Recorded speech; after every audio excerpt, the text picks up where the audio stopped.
സംസ്ഥാനത്ത് സ്വർണ്ണവില കുതിക്കുന്നു. ഇന്ന് പവന് 640 രൂപ കൂടി 64,480 രൂപയായി. ഒരാഴ്ചക്കിടെ കൂടിയത് 2,840 രൂപ. വില വർധനയ്ക്ക് കാരണം അമേരിക്കൻ സമ്പദ് വ്യവസ്ഥയിലെ അനിശ്ചിതാവസ്ഥയും ഉയർന്ന ഡിമാൻഡ്.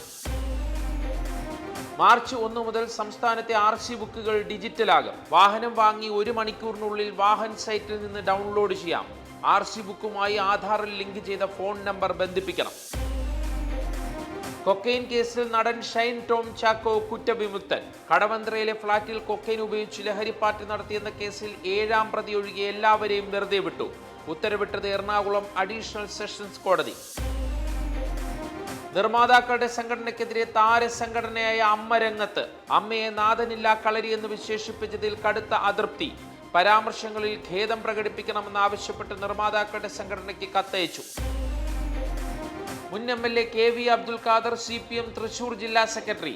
MM വർഗീസ് സ്ഥാനമൊഴിഞ്ഞത് പ്രായപരിധി മാനദണ്ഡത്തിൽ. AC മൊയ്തീൻ ഉൾപ്പെടെ 7 പേർ ജില്ലാ കമ്മിറ്റിയിൽ നിന്ന് ഒഴിവായി. കമ്മിറ്റിയിൽ 10 പുതുമുഖങ്ങൾ.